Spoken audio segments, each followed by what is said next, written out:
자, 이번에는 사회 기사로 좀 넘어가 보겠습니다. MB 6일 결심 공판 20년형 이상 구형 전망이다. 이게 돼 있습니다. 내달 8일 구속 만기 전에 선고할 듯. 이게 돼 있어요. 6일 결심 공판이 있습니다. 이명박 전 대통령 얘기네요. 자, 박근혜 전 대통령 얘기도 있습니다. 상고 포기, 대법 판단은 남았다. 여기 있습니다, 내용이. 정치 보복을 주장하며 지난해 10월부터 재판을 거부하고 있는 박 전 대통령은 징역 24년이 나온 1심 때도 항소를 포기한 바 있는데 2심 결과 나온데도 대법원으로 상고하지 않았다. 반면에 이제 검찰은 상고를 했거든요. 그래서 대법원까지 가야 된다. 두 전직 대통령의 재판 상황이 좀 봤는데요. 이 상황을 비교한 기사가 있습니다. 매일경제입니다. MB 재판 기간이 박 전 대통령의 절반에 그치고 있다라고 합니다. 절반. 자, 그럼 절반이면 숫자가 이렇습니다. 지금 이명박 전 대통령은 재판 기간이 150일인데요. 박근혜 전 대통령은요, 317일. 2배네요. 거의 1년에 가깝습니다. 그렇다면 이유가 뭘까요? 이명박 전 대통령은요, 재판 빨리 끝내자라는 입장이고요. 박근혜 전 대통령은요, 재판이고 뭐고 그냥 정치 보복이다. 이런 입장을 비추고 있어서 재판을 임하는 자세나 전략이 다르다고 합니다. 유기찬 변호사. 진짜 이렇게 다른가요? 그래서 이런 수치의 결과가 나오는 겁니까? 예, 전략상의 차이로 보여지고요. 예. 지금 박근혜 전 대통령의 경우에는 이게 그 범죄 사실이 국정 전반이에요. 예. 그러다 보니까 대통령이 아마 파악할 수 있는 데도 한계가 있었을 테고. 예. 그래서 그 박 전 대통령의 불리한 진술을 한 분들을 전부 증인으로 세워서 예. 그것을 탄핵하고자 노력했을 것 같고요. 예. 지금 이명박 대통령의 경우에는 뇌물하고 다스 횡령 부분이기 때문에 예. 실제 범죄 그 구성 요건이 미치는 그 사실관계가 좁습니다. 그리고 그 진술하신 분들이 예. 매우 구체적인 진술을 하고 있어요. 그래서 이분들을 불러서 재판에서 실제 재판정에서 진술을 하게 하면 예.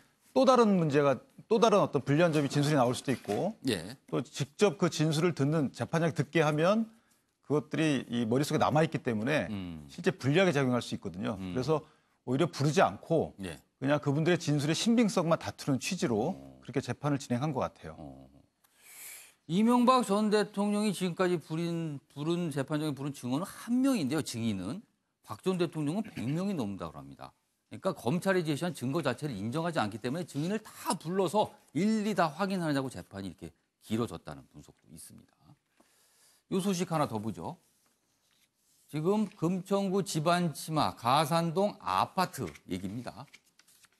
주민들 집으로 가도 된다지만 폭우 소식에 더 불안하다 이렇게 돼 있습니다.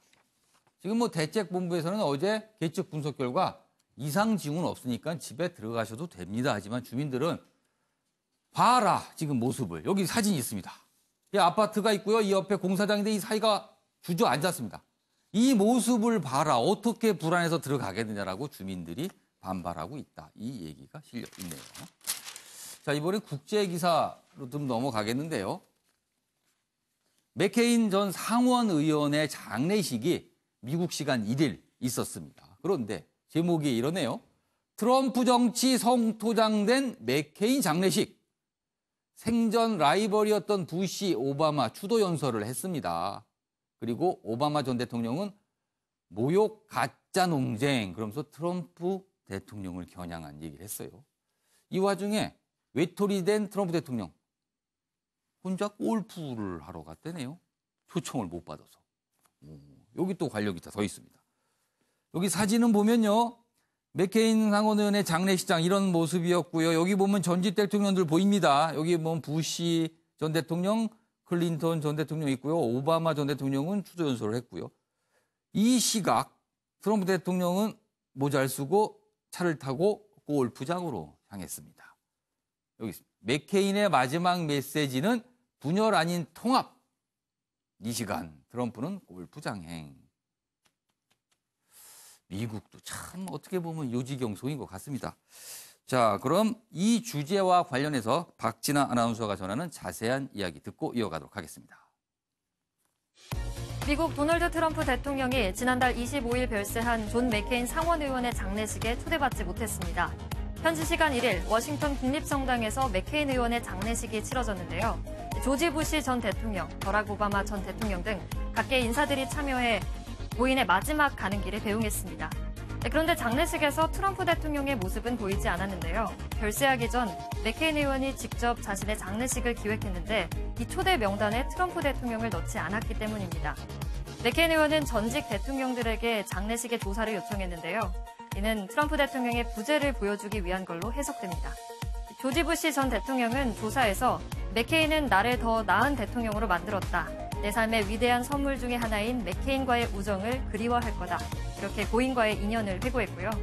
이어 오바마 전 대통령은 맥케인과의 의견차는 좁힐 수 없었지만 우리가 같은 팀이란 건 의심해 본 적 없다고 밝혔습니다. 또 맥케인 의원의 딸 메건 맥케인은 유족 인사말에서 트럼프 대통령을 겨냥한 발언을 했는데요. 미국을 더 위대하게라는 트럼프 대통령의 슬로건을 인용해 비판했습니다. 한편 장례식이 진행되는 동안 트럼프 대통령은 버지니아주의 골프장으로 향했는데요.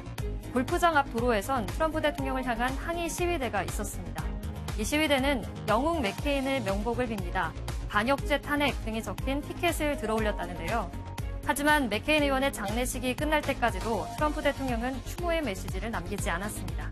지금까지 박진아의 이슈톡이었습니다. himself to me in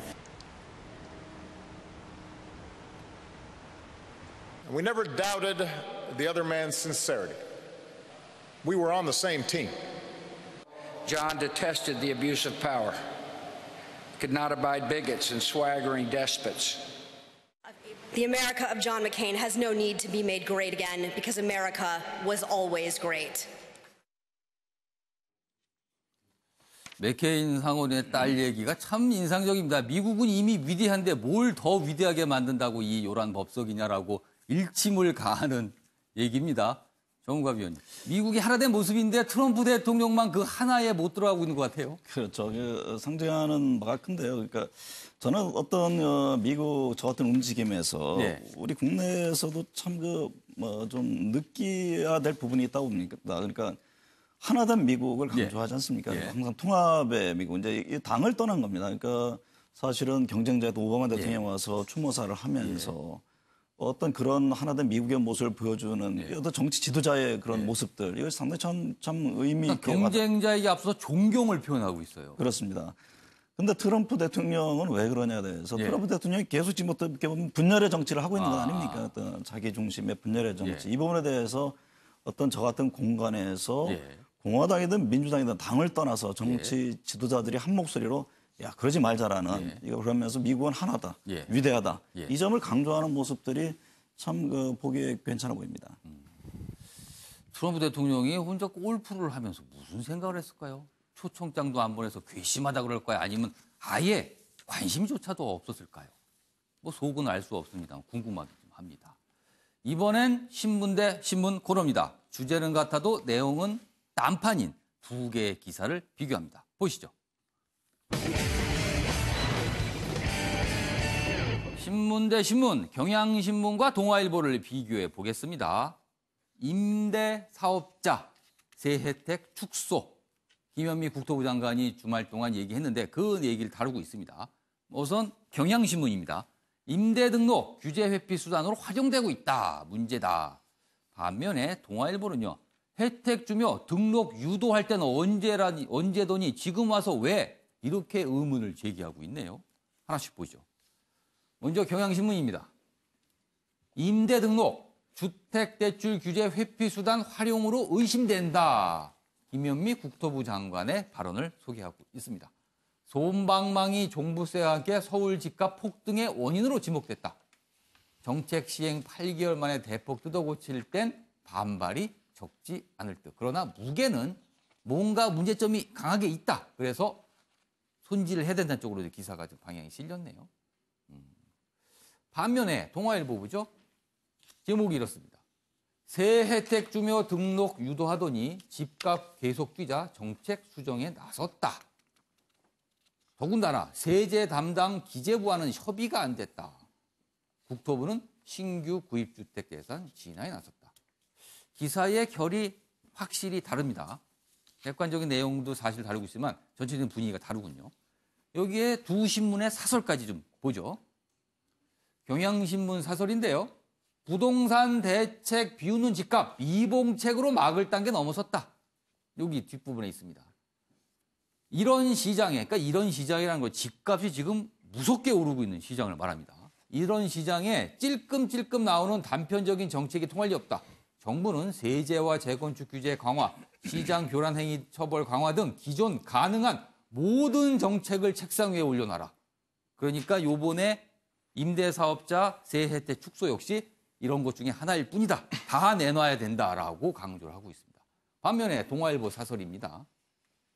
임대주택 정책 8개월 전엔 주거 안정, 지금은 집값 잡기인가? 정책이 같은데 목표가 달라졌다는 거죠. 여기 보죠. 그런데 이제 와서 서울 및 수도권 고가주택의 집값을 잡기 위해 채 시행해 보지도 않은 대책을 손질하겠다고 나선 김 장관의 발언은 납득하기 어렵다. 이렇게 비판을 하고 있습니다. 자, 네 분께 지금 제가 기사를 소개해 드렸는데 일단 경향신문 이 내용에 공감하시는 분 어떤 분이실까요? 양무석 이사장 공감하십니까? 그러신 것 같은데. 상당히 공감하고 있습니다. 예. 그리고 지금 이 문제에 대해서 크게 두 가지 문제가 있는 것 같습니다. 첫 번째, 국토부와 기재부가 그 조율 안 된 입장을 이야기하고 조율 안 됐다고 언론에 말을 하면서 관련 부처로서의 그 불협화음이 나타나는 부분이 첫 번째 문제고요. 두 번째는 핵심적인 문제인데 정부가 예측하지 못했나라는 부분입니다. 새 혜택을 주면서 등록을 유도할 때와 그다음에 그리고 8개월 지나서 다시 이 부분에 대해서 그 칼을 대는 부분이 저는 이 부분에 대해서는 담당관 전체에 대해서 우리는 책임을 물어야 됩니다. 그 부분에 아주 비판이 쏠리고 있어요. 기본적으로 국토부 실무자들이 이 부분에 대해서 여러 차례 사용됐던 부분이고 각종 부동산 대책이 나올 때마다 그 예측됐던 부분임에도 불구하고 8개월 전과 8개월 후에 입장이 바뀌었고 장관이 장관을 호명하게 하고 했던 부분들은 장관 차관부터 실국장, 과장, 담당 사무관까지 전체적으로 이 부분에 대해서는 명확하게 그 진상조사해서 이 부분에 대한 당시의 입장과 지금의 상황이 어떻게 달라졌기 때문에 갑자기 장관의 입장이 바뀌게 됐는지에 대해서 철저히 조사하지 않으면 이 부분이 또다시 되풀이될 가능성이 높다. 마지막으로요. 선수의 눈으로 대책을 내놔야 됩니다. 부동산 투기 세력들이 아주 집요하게 다양한 그 지식을 가지고 다양한 틈새를 파고들 때 그 선수의 눈으로 그 대책을 내놓지 않고 미봉책 그때그때 하면서 계속되는 부동산에 대한 정책의 실패를 쌓아가면 문재인 정부 전체에 대한 엄청난 짐이 될 수밖에 없습니다. 노무현 정부 시절의 악몽이 또다시 되풀이되지 않기 위해서는 말 그대로 선수의 눈으로 선수가 뚫지 못하는 수비수를 세우는 게 부동산 대책이지. 그래서 급하게 하지 마라. 2개월이든 3개월이든 정말 이게 제대로 잡힐 수 있는 근본적인 대책을 세워라. 이 부분들을 강력하게 요청하고 싶습니다. 양무석 이사장께서는 세 혜택 축소하는 부분 필요성은 인정하지만 그 과정이 좀 문제가 있었다. 그 부분을 좀 제대로 좀 잡아야 된다. 이 말씀이신 거네요. 알겠습니다. 정은가 위원께서는 어떻게 보십니까? 그러니까 지금 상황에 대해서 투기 세력의 준동인지 아니면 시장의 움직임인지에 대한 분석조차 이게 상당히 좀 엇갈립니다. 그 점을 좀 봐야 될 것이고 앞서 이제 양 의원께서 지적을 했습니다만은 저는 일련의 과정을 보면요 이게 정책을 발표하고 걷어들이고 변화하는데 너무 성급하다는 생각이 듭니다. 그러니까 지난번에 불과 8개월 전에 그 좋은 정책이라고 해서 내놨는데 지난해 12월입니다. 12월. 그렇습니다. 그러니까 제대로 해보지도 않고 다시 하겠다.